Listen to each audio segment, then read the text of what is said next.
नमस्कार साथियों, जय श्री कृष्णा। स्वागत है आप सभी का एक बार फिर से हमारी ऑनलाइन क्लास में। मित्रों, हम चर्चा कर रहे थे फ्रांसीसी क्रांति के बारे में, जिसमें हमने थोड़ा बहुत पढ़ लिया था कि किस प्रकार वहाँ का समाज था और राजा का व्यवहार कैसा था। इसके अलावा फ्रांस की जो आर्थिक स्थिति थी उस समय किस प्रकार की थी।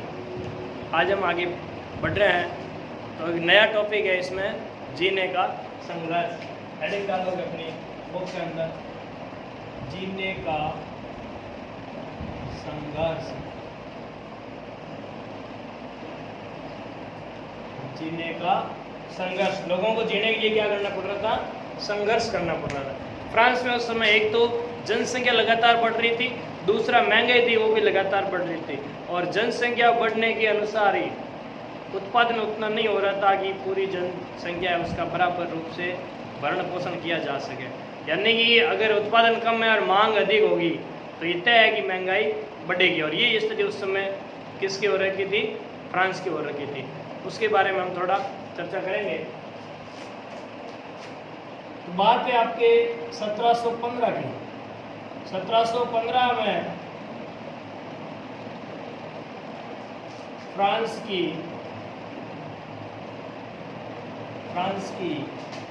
जनसंख्या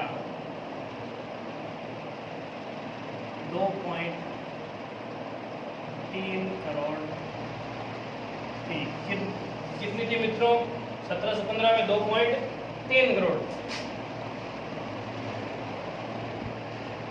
जो कि 1789 तक बढ़कर 2.8 करोड़ हो गए। यानी कि लगातार जनसंख्या बढ़ती जा रही थी।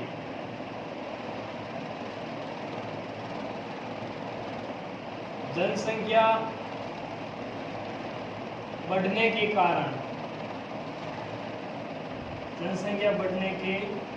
कारण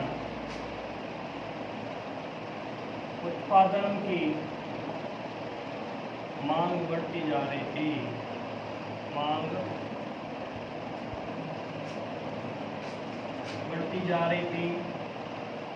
लेकिन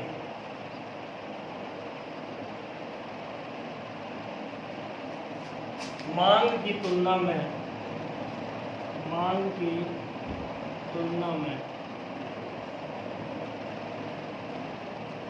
उत्पादन कम हो रहा था।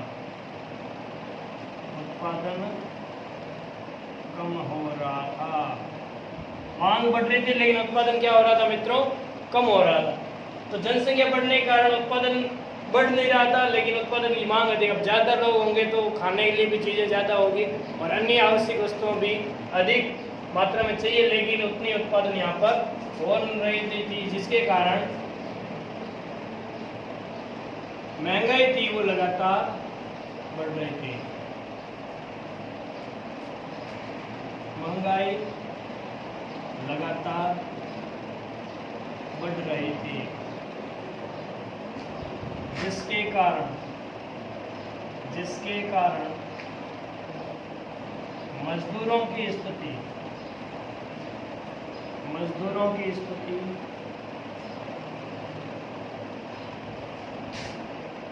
दयनीय हो रही थी। कैसे हो रही थी मित्रों? दयनीय। मजदूर वर्ग था जो लगातार कमजोर होता जा रहा था। क्यों? एक तरफ महंगाई बढ़ रही थी, दूसरी तरफ उत्पादन उतना नहीं हो रहा था। उनके सामने रोजी रोटी का संकट आ गया था, भूखों मर रहे थे। स्थिति एकदम कैसे हो गई थी? दयनीय हो गई थी।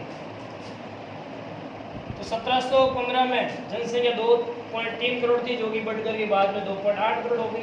जनसंख्या बढ़ने का उत्पादन की मांग बढ़ी, लेकिन उत्पादन उतना हो नहीं रहा था, जिसके कारण महंगाई लगातार बढ़ रही थी और मजदूरों की स्थिति थी वो दयनीय हो गई थी। मजदूरों के सामने रोजी रोटी का संकट आकर के खड़ा हो गया था।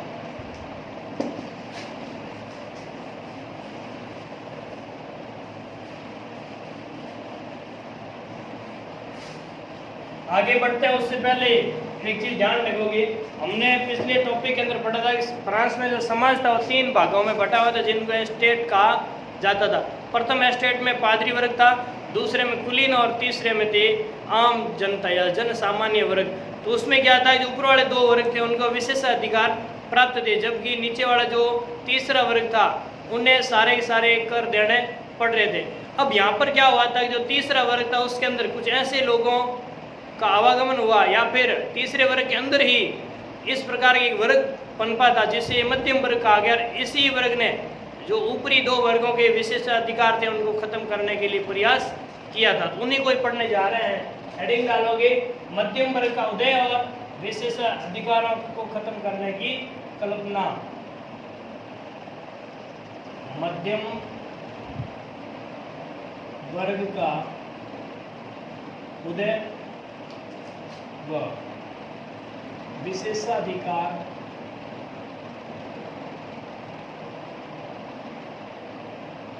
खत्म करने की कल्पना।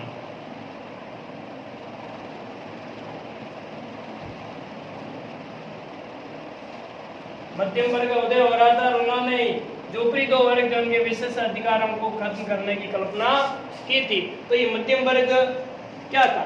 तीसरा वर्ग जो था जन सामान्य, उनके अंदर जो पढ़े लिखे लोग थे या जो व्यापारी लोग थे, वे जब व्यापार के उद्देश्य से या शिक्षा के उद्देश्य से दूसरे क्षेत्रों में गए थे, अन्य लोगों के संपर्क में आए थे, अन्य देशों की जो सिस्टम था, राजनीतिक व्यवस्था थी, उनके बारे में उन्हें जानकारी प्राप्त हुई, तब वे लोग जागरूक हुए कि हमारे जो अधिकार है वो हमारे राजतंत्र में है ही नहीं। तब उन्होंने इस प्रकार की आवाज़ उठाना शुरू किया, जो कि आखिर में जाकर के क्रांति का रूप धारण कर लेती है। बड़ी में तो आगे बढ़ते हैं।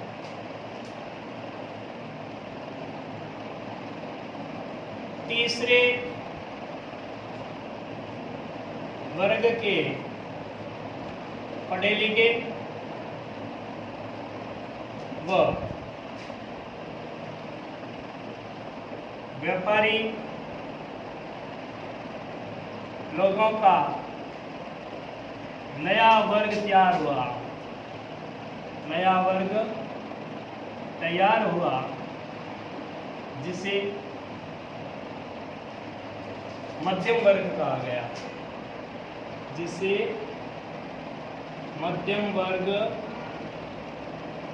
कहा गया। क्या कहा गया मित्रों? मध्यम वर्ग। ये लोग व्यापार के कारण संपन्न बन गए। संपन्न बोले तो धनवान बन गए। दूसरे देशों के लोगों के संपर्क में, दूसरे देशों के लोगों के संपर्क में आने के कारण जागरूक हो गए। जागरूक हो गए। तो जो मध्यम वर्ग था उसके अंदर पढ़े लिखे लोगों का एक नया वर्ग तैयार हुआ था। इन लोगों ने व्यापार के बल पर अपनी आय को बढ़ाया, संपन्न हो गए, पैसे वाले धनवान हो गए थे। तब इन्होंने व्यापार के उद्देश्य से या घूमने फिरने के लिए दुनिया के दूसरे देशों की यात्राएं की थी। वहाँ पर इनको उन देशों की जो शासन व्यवस्था उसके बारे में जानकारी हुई, वहाँ पर लोगों को कौन कौन से अधिकार दिए गए उनके बारे में जानकारी हुई। कुल मिलाकर के ये जो व्यापारी वर्ग था, मध्यम वर्ग था, जागरूक था राजनीतिक चेतना के तौर पर। उन्होंने ही वापस अपने देश के अंदर इस प्रकार के विशेष अधिकारों को खत्म करने की कल्पना की थी। मध्यम वर्ग ने ऊपरी 2 वर्गों के विशेषाधिकारों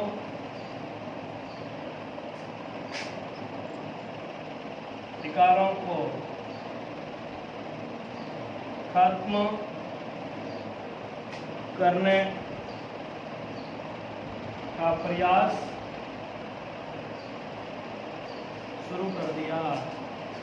ऊपर जो 2 वर्ग थे उनके विशेष अधिकारों को खत्म करने का प्रयास शुरू कर दिया। इसी समय, कब? क्रांति के समय, जॉन लॉक, रूसो,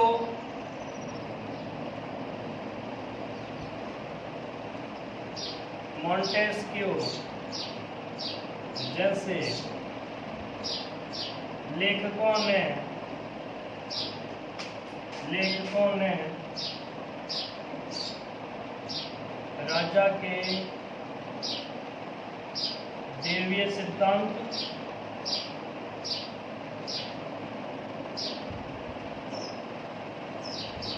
व ऊपरी वर्गों के विशेषाधिकारों का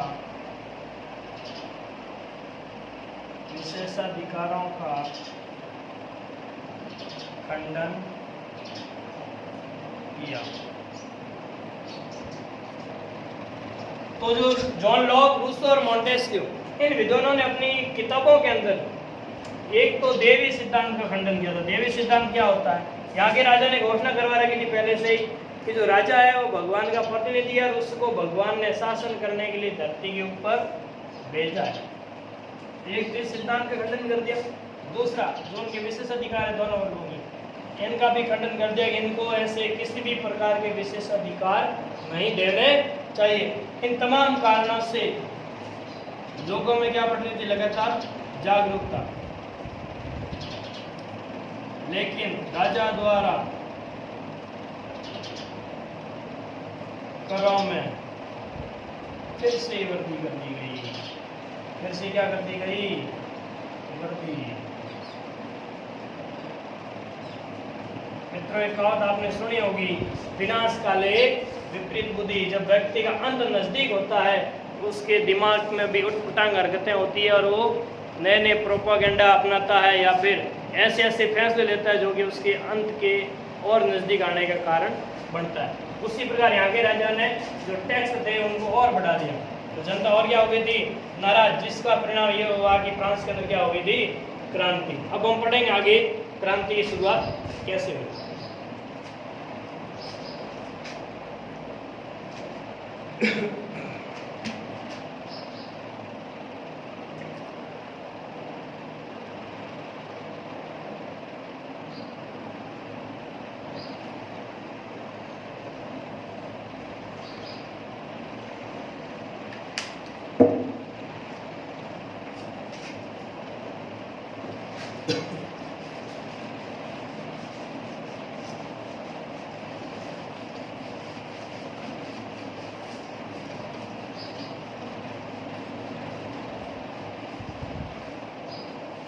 हेडिंग डालिएगा क्रांति की शुरुआत। क्रांति की शुरुआत। कौन सी क्रांति मित्रों? फ्रांसीसी क्रांति। क्रांति की शुरुआत। राजा के कार्यों में सहयोग करने तथा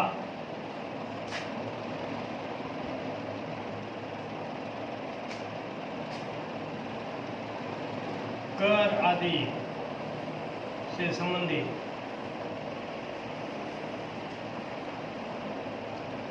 निर्णय लेने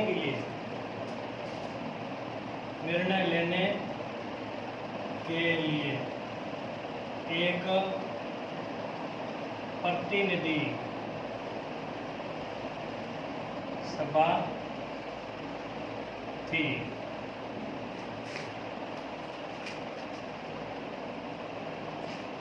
तो राजा के कार्यों के अंदर सहयोग करने के लिए, और जब भी राजा कर में वृद्धि करेगा तो इस प्रतिनिधि सभा को पूछेगा, सहमति लेगा, उसके बाद में टैक्स में वृद्धि की जा सकती थी। और राजा के सहयोग करने के लिए, राजा को नियंत्रण रखने के लिए उस समय फ्रांस के अंदर एक प्रतिनिधि सभा हुआ करती थी जिसे एस्टेट जनरल कहा जाता था। क्या कहा जाता था मित्रों? Estates general. इस प्रतिनिधि सभा को इस प्रतिनिधि सभा को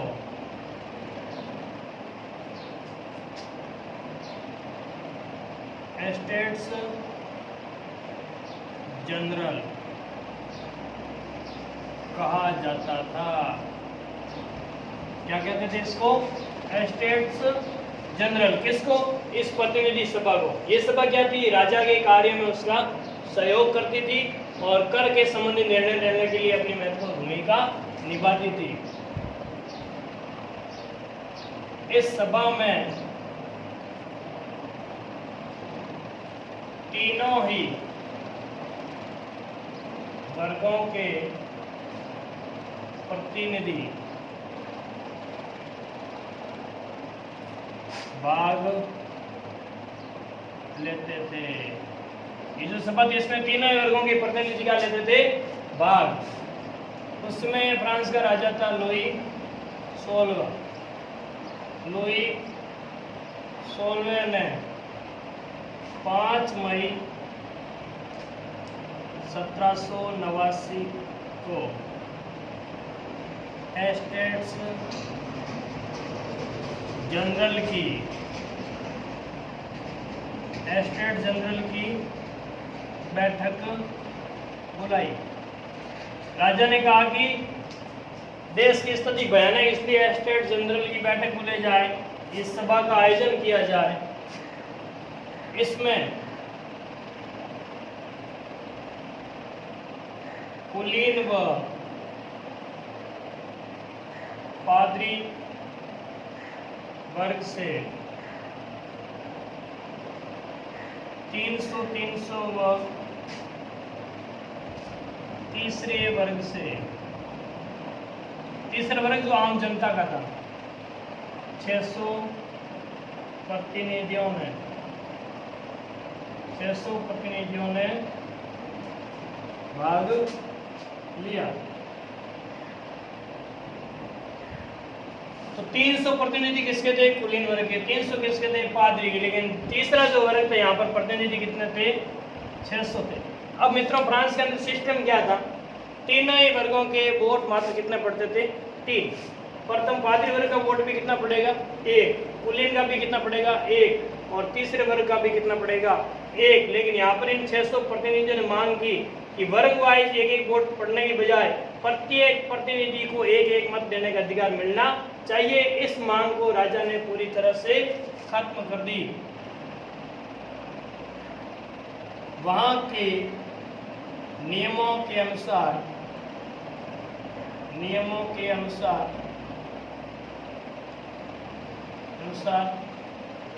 प्रत्येक वर्ग को एक मत देने का अधिकार था, लेकिन तीसरे वर्ग के प्रतिनिधियों ने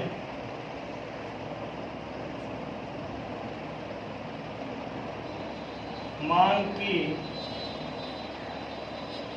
कि सभी सदस्यों को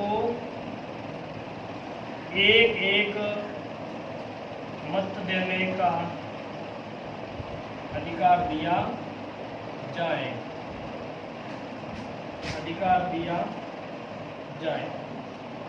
अब जब संख्या 600 है लेकिन वोट एक पड़ रहा है तो उसका कोई औचित्य नहीं। इन्होंने कहा कि हमें सभी को एक वोट देने का अधिकार मिले, इनको भी एक देने का अधिकार मिले।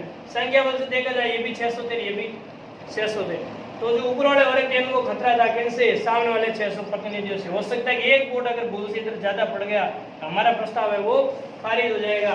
तो राजा ने इस मांग को क्या किया था? ठुकरा दिया।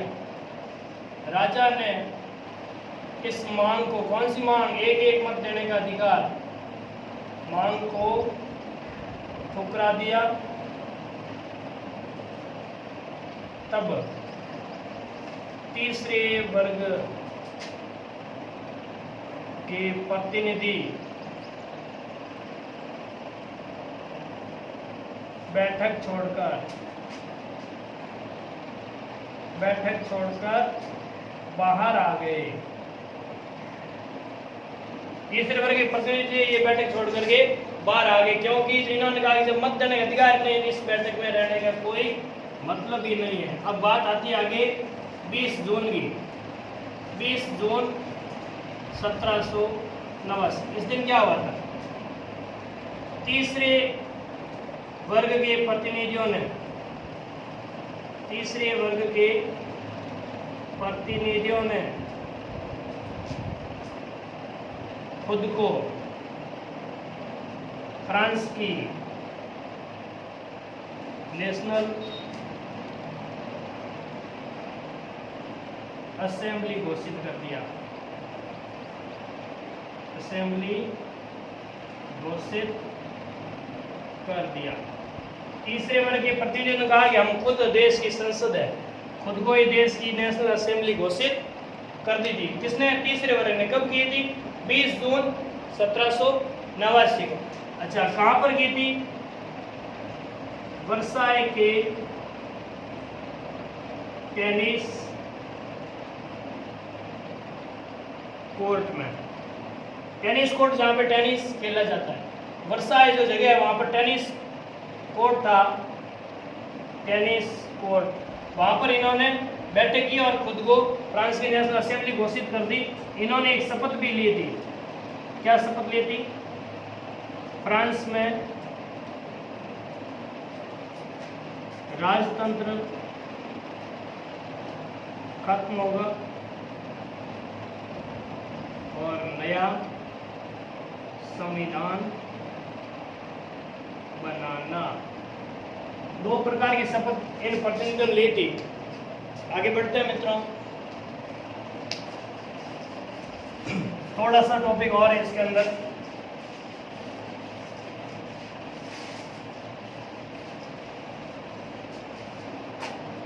तो 20 जून 1789 को टेनिस कोर्ट में इनकी बैठक हुई थी और इन्होंने शपथ ली थी कि फ्रांस का जो राजा है उसको पद से हटाया जाएगा और नया संविधान फ्रांस के लिए बनाया जाएगा। इन्होंने खुद को नेशनल असेंबली घोषित कर दिया। फ्रांस में आंदोलन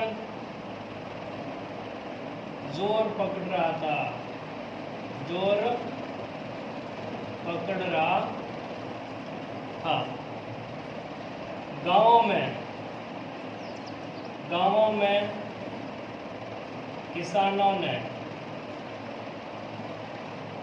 जो गांव में किसान थे, इन्होंने जो सामंत थे उनसे कर वसूल करते थे,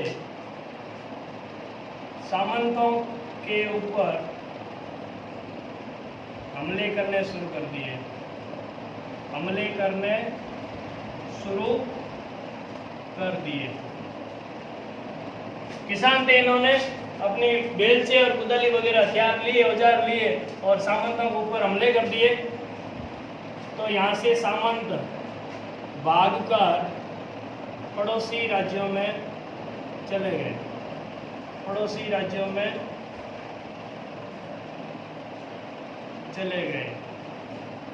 अब बात आती है सबसे जो महत्वपूर्ण तारीख है, 14 जुलाई 1789। 14 जुलाई 1789 लोगों की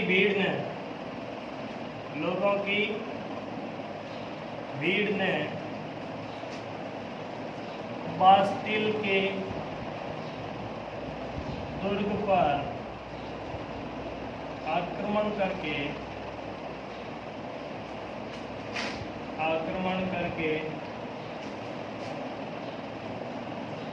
दुर्ग पर कब्जा कर लिया। दुर्ग पर क्या कर लिया मित्रों? कब्जा। बात कब की है? 14 जुलाई 1789। किला कौन सा है? बास्तिल का किला। बास्तिल के किले के ऊपर लोगों की भीड़ ने क्या कर लिया है? कब्जा कर लिया है। फिर आगे क्या हुआ था? 4 अगस्त 1789 राजा ने नेशनल असेंबली को मान्यता दे दी। राजा ने जो नेशनल असेंबली थी उसको क्या दे दी, मान्यता। यानी कि अंत में राजा को झुकना पड़ा था। 14 जुलाई 1789 को यहाँ की प्रजा ने बास्तिल दुर्ग को चारों ओर से घेर कर आक्रमण कर दिया। जो वहाँ पे कैदी थे उन सभी को छुड़ा दिया था और गांवों के अंदर क्रांति तेज हो गई थी। अंत में राजा को झुकना पड़ा और 4 अगस्त 1789 को जो नेशनल असेंबली थी तीसरे वर्ग की, उसको देश की संसद घोषित कर दिया और उसी ने आगे चल करके फ्रांस के लिए नया संविधान बनाया था। नेक्स्ट जो टॉपिक है अगली क्लास में पढ़ेंगे। तब तक के लिए नमस्कार, आपका दिन शुभ हो।